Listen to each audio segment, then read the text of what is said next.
So how do I write down my goals? I start with, I have an overarching why for the ultimate goal. What is it that I'm trying to accomplish ultimately? And then I reverse engineer how to get there. And then I highlight the milestones, meaning the different stages of accomplishment that I have to actually experience or work toward in order to actually get to the main goal that I'm working toward. And then I write down the list of activities that need to take place in order for me to do that. So like the micro goals underneath each milestone. So you have one large goal, then you have the milestones, which are the intermediary goals. Then you have the micro goals, which are, that's like at the activity level. Schedule, a call with this person, meet this person, close this deal, etc. But it's not the micro steps, it's the micro goals. And then from there, I take a look at all of the different aspects of, let's say, my business, right? Because each part of my business I do this in, right? So I have an overarching goal for coaching, right? Just the actual coaching component. Then there's an overarching goal for marketing. Then there's an overarching goal for advertising. Then there's an overarching goal, et cetera, et cetera, et cetera. So I take that process with each one of these components of the business. And then I start chunking. So if I were to do the activities or succeed at accomplishing the micro goals for these two milestones under this aspect of the business or this portion of the business, how does that help me in another aspect of the business? We're getting a certain portion of those goals completed as well or achieved. That's the chunking. So it allows me to see where I can essentially be more efficient and talk about it. We discussed this before, but maybe you can reiterate what the overarching goal is, what the overarching why is. The overarching why, for example, would be, why do I coach people? Right? The reason for that. That's the overarching why. That essentially informs what it is that I'm trying to accomplish from a milestone perspective. So now that I have this overarching why attached to my overarching mission, which is attached to my overarching vision, then I can say, okay, how do I actually execute that? And that's when the reverse engineering starts. That's when I start creating these milestones toward this overarching goal. How do you go about figuring out your overarching why? What do you mean exactly? It seems like to really start anything, you need to know the overarching why, because that is the drive for everything. That's what was setting everything off in motion. It appears to be very important, that step, knowing your why. Is that something that people already know, or is that something you really have to discover? It depends on the person. Some people already know it by the time they start doing anything, whatever that thing is that they're interested in doing. Some people don't know, so they allow their curiosity to lead them to their passion. And once you figure out what your passion is, perhaps you can ask yourself, why are you doing it? That's a process though. How you actually figure out your why is by asking yourself why. And before you do anything, ask yourself 5 whys. Before you make any major move in your life. Not like before you go buy some eggs, ask yourself 5 whys. That's not what I'm saying. Before you make a major move in your life, start with 5 whys. Not to say that the 5th why is going to give you your main why. You may have to ask yourself why every week for 2 years in order to get to your main why. But before you make a move, ask yourself at least 5 whys, a major move in your life. Does it really take that long? 2 years? There's no time frame on how long it takes a person to figure out their why. It depends on the person. It's unique to you and to what it is that you're doing. Sometimes we're really good at something, but we don't perceive it to be valuable because it didn't require a lot of work from us. It's something that comes naturally to us. And so we don't actually pursue that thing that we're actually really good at naturally because it's not really something we take seriously. And of course, we want to pursue things that we take seriously. And oftentimes we make the mistake of thinking it has to feel like work in order to do it. And so you start looking for a why in other things that you perceive to be more worthy of your time. Things that you can take much more seriously. And there's no time limit on that.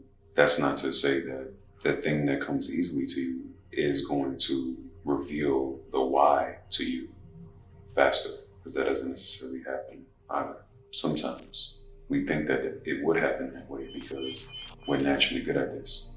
So for the people who do lean into the things that they're actually really good at naturally, they think the why should come just as easily as the talent does. And it doesn't necessarily. Whereas the person who may be searching for a why, they may have actually found the why faster than the person who is actually talented and leaning on their talent because they've allowed their experience to lead them to something that they're passionate about. And they're passionate about it for a reason, like becoming a neuroscientist. You didn't know that was a thing. Now that you know that it's a thing, you want to do it. Why? Because someone in your family had a brain injury or suffered from schizophrenia and passed away from that. Your grandmother passed away from dementia. Your mom passed away from dementia and thus didn't have the opportunity to meet your child. So now you have a really burning desire to become a neurosurgeon or a neuroscientist. You kind of stumbled upon the thing, right? The discipline of being a neurosurgeon, scientist. But the why came immediate. Whereas someone who has a talent, something that they were born with, the talent comes immediately, but the why may not. So I say this to say that it's different for different people. You having a talent doesn't mean that the why is going to come faster. Someone not necessarily having a talent in the thing that they choose doesn't mean that the why is going to come later. And vice versa. It's unique to the person. Let's say it takes very long for you to figure out your why. What are you also doing in the meantime? It depends on what you're doing. If you're doing something for a living, that's different than if you're doing something for a hobby. If you're doing it for a hobby, as long as you are not somehow inconveniencing yourself by spending too much time on this hobby, meaning going into work late because you stood up too long last night doing this hobby or entertaining this hobby, or instead of working, you're entertaining this hobby. As long as it's not like getting in the way of your life or creating any conflict in your life, what's the issue? If you're doing something for a living, you might want to ask yourself why, because you're going to spend a significant amount of your time doing that thing. You're going to spend more time doing that thing than just about anything else. So how do you justify the time that you spend away from your family doing this thing? How do you justify the time that you spend away from yourself doing this thing? Because you're not your job. So the amount of brain power and emotional intelligence that's required in order for you to actually execute whatever it is that you're executing professionally at a high level should make some sense to you. Beyond the dollar or pound or euro, wherever you're located. Because that's not going to make your life either. And that's something that I understand a lot of people don't believe, but it's true. Money doesn't make you fulfilled. Of course, we oftentimes feel like we have to have a fortune in order to feel fulfillment. Like having a fortune is the prerequisite to being fulfilled, not realizing how fortunate you are to be fulfilled without having to need the fortune. We have that backwards oftentimes. So if you're not the job and you're not the money, why are you spending your time doing this? And what's going to happen when you run into a wall, when times get tough? Because life will inevitably challenge all of us. So what is going to be the driving force? How do you justify doing this thing over doing something else? What kind of infrastructure are you going to build to support this thing? And if it's a business, can you really support a business without supporting yourself? because the business is only going to be as good as the person running it. And if the person can't run themselves, they're probably not able to run the business very well either. So if you don't have a mission and a vision for your own life, how do you have a mission and a vision for a business? How do you know what the overall objective is for a business? Chances are you're just following someone else. You're doing the status quo. And even then, why you're doing it is necessary, because even then you're going to come against challenges. What's going to keep you from jumping from one thing to the next? Yes, that's important. It's important to gain some experience by jumping from one thing to the next. Perhaps it would benefit you to choose some. What's going to justify that choice? That's the reason why your why is important. That's the reason why you don't want to skip your why. Or some of the reasons. My question was, what are you all to do in the meantime before you know your why? But it eventually comes down to figuring out your why. And part of figuring out your why is having experiences. Why do you like one thing over the other? What does that say about you? What part of this resonates with you? What does it mean for something to resonate with you? Does it resonate with you because of something that happened in your past? Is this somehow connected to a trauma? Is this somehow connected to the persona that you created because you experienced that trauma? Or is this really resonating with you? Who are you? What does it mean to be you? What is it that you're trying to accomplish? Why are you trying to accomplish that thing? Why is that thing important to you? Sometimes greatness is just the answer to some people. So they think. There are people who don't think beyond that. They just want to be an entrepreneur. They don't care what kind of entrepreneur they are, actually. They just want to do something that makes money, and they want to be the best at it. Other people have a vision, they have a why. They don't really see how they're going to get from where they are now to that place. So they think, I'm just do something. I have to do something.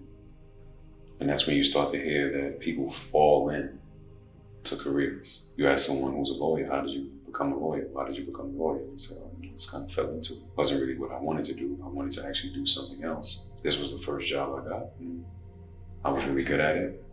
And people tend to like what they're good at. So they find themselves being in that space for 10 years before they realize it. Maybe you're the person that brings it to their attention by asking them why they're doing it, or how they got into it. And by that time, who knows, they may have their own practice. Didn't really give it a lot of thought though, especially not at the beginning. They got an opportunity, they were good at the opportunity. Of course, you want to grow in whatever it is that you're doing, because progress is what creates happiness. And so you just got distracted by climbing the ladder and forgot to ask yourself, who owned the ladder? Is this your ladder? Or is this your vision? Is this your dream? Is this your goal? As much as you want to be curious and allow that curiosity to lead you to your passion, that's the route you believe you need to take. You also want to be conscious of what you're falling into, because you don't necessarily want to fall into anything. You want to consciously choose and carve out your own path. Very rarely do you hear someone say their goal is to fall into whatever. That's no one's dream.